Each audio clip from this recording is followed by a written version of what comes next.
Hi friends, Jennifer here with Jen Open Hearts, and today I'm having an open conversation about the mission of the Heart Based. And so this is something that I'm really passionate about, and it's something that I have been assisting other women on their path of becoming leaders, um, becoming people who are really engrossed in their mission, who are captivated by their mission, who know they're here for a reason, and that reason is related in some capacity to the heart, to get people into a feeling of safety, into a experience of expression, to really help people find their way back to this deep inner true north. And so something that feels really true for me in my path as someone who is heart-based and who identifies as heart-based, and I feel for myself that's my mission. If all I ever do is come back to the heart, then I feel like I've lived a really wonderful life, right? And that's not always easy. Life has ebbs and flows, it has challenges,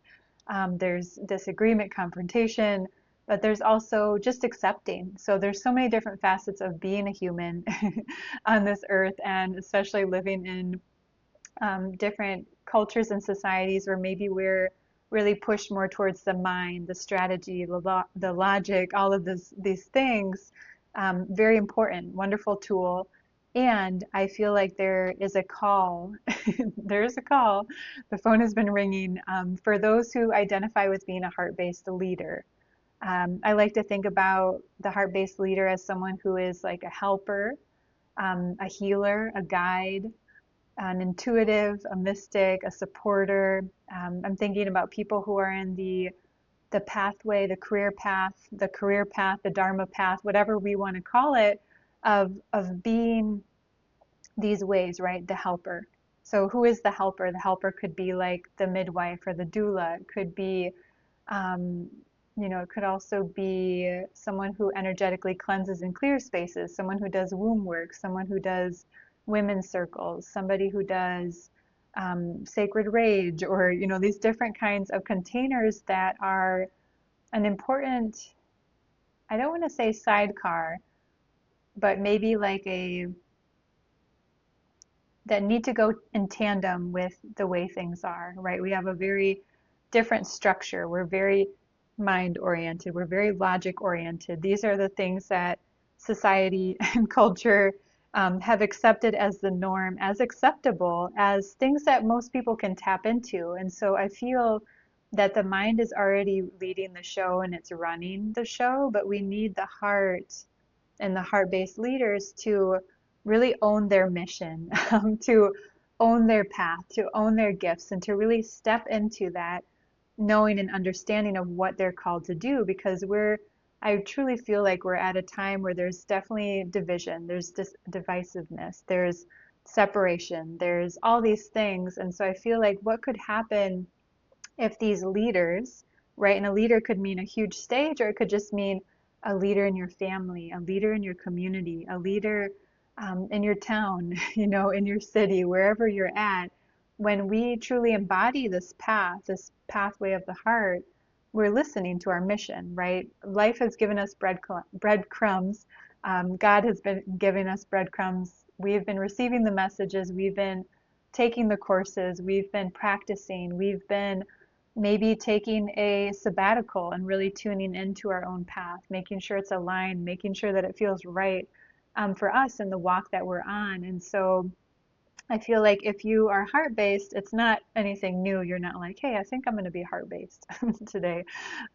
If this is you, you've probably been getting the whispers for a long time. And it's something that feels very resonant for me and very important to me because I notice different spaces and the confusion and the noise that can take place. Even in my own family unit, I'm like, oh wow, like we need to have a moment of silence or quietness or just okayness with the silence, right? A moment for breathing. These are important, and we do this in our own individual spaces, but those of us who are called to be space holders, who are walking this path or this mission of the heart base, which is the phrase I like to use because it's really, I love it. It's wonderful. It's like you're basing your dharma, your path on the heart, on the message of the heart, on the gifts of the heart. And so you know who you are. I mean, I might even know you. um, Chances are, if you found this, you're somebody who is walking that path too. And so I feel like my kind of reason for making this video and making more is to remind you that you are here for this. You are here to share these gifts. You don't have to hoard it anymore, right? I feel like that's something that folks get um, stuck with, or it's almost like a scarcity mindset where it's like, let me just take in one more course, one more this, one more that, um, one more practice. And it's like, you're already ready to share, I feel. Um, we can try to build up like a fortress of wisdom and say, I'm not ready yet. I need my fortress of wisdom. But everybody's on their own timeline, everybody's on their own path, and someone might know about it, but are they practicing? You know, chances are you know a little bit more than somebody who has only heard of it, or someone who's never heard of it. You know, what happens when you bring somebody into a space who's never been quiet before? And how do we hold containers for people like that who I feel is the medicine we need for all people. And I feel like that's the exciting thing, right? You can create containers virtually, spaces where you have courses, you have workshops, you have virtual retreats, you have all these different things. And then there's also the opportunities to do things in person. So it's kind of like taking inventory, like what are your gifts? What are the skills that you already have? And the skills could be the retreats that you went on, or the apprenticeships that you've done, or this lifelong learning, you know, whatever it may be, this path that you decided to say yes to. That's like your resume for being a heart-based person, a heart-based helper, a heart-based guide. And so it's like, how can you start to share your magic, share your gifts, share that frequency of the heart.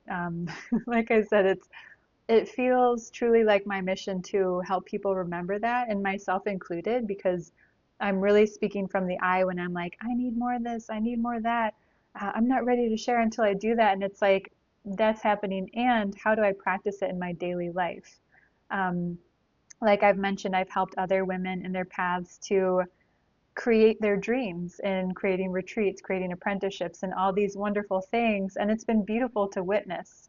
And so I'm kind of taking a sidestep to also teach people how to do this themselves, right? Like, how do I have all these gifts, I'm ready, I want to share, but I'm actually kind of scared, right? That's a feeling because it means you're being seen in like this new light or this new archetype of who you are. There's people who know you in this very small capacity of who you really are, and then there's people who know you in a different one. And so it's like, how do you decide to say yes to this taking of the mission of being on the hero's journey, right? I think about Frodo because I love Lord of the Rings, and it's like when you say yes to going on this journey, this path, it's like you're entering into a new archetype. But nobody will know unless you let them know. So what I think is really exciting is like the fluidity is already there, the magic, the intuition, these beautiful gifts that you have are already naturally embedded in this being who practices daily, who connects to source, to God, to spirit, whatever your higher power is that you trust in and you connect with, who's read all the books, who's done all the stuff, who knows how to be silent.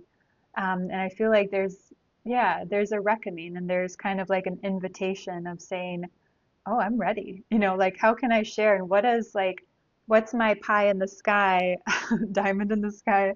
What does that big picture vision look like for me down the line? You know, maybe you haven't started sharing your gifts yet. Maybe that vision is 4 years down the line and it's wonderful and it's beautiful.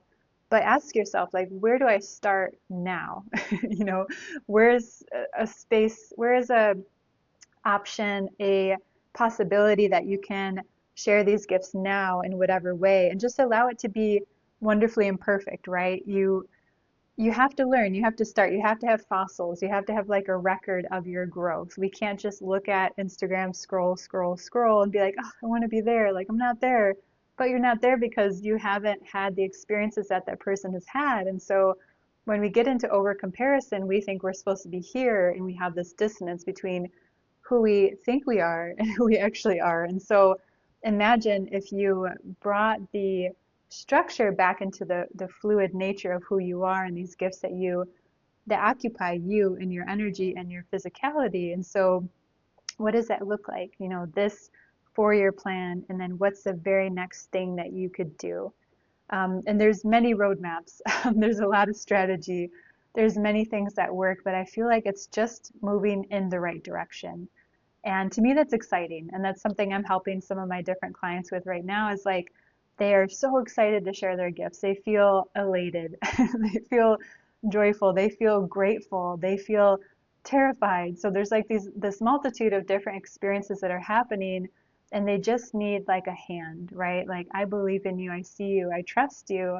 Now let's get this magic going. You know, so sometimes we need a um, like Frodo, I'm going back to Lord of the Rings, like Frodo had Gandalf, and Gandalf was sort of this wonderful guide. So it's like, how do we realize we're guiding as well, right? These heart-based people are guides in essence. I feel like that's totally the archetype underneath it is like to be a guide, to hold someone's hand and to take them on a journey, to be in a container, in a sanctuary, in a space that creates something of value that you have opened yourself to. So I'm really excited to share because I have some different offerings and yeah, different ways to be of service. I have a short window of time where I'm going to be connecting with people one-on-one, but I'll also be having some evergreen courses that you can purchase and watch at your own pace and rate. But I just want you to know because it's important for you to share your gifts and it's time. I think it's really time. What a better time to start than now. So thank you so much for tuning in and please feel free to check out some of the offerings below. And yeah, looking forward to connecting more here and wishing you a beautiful day. Bye.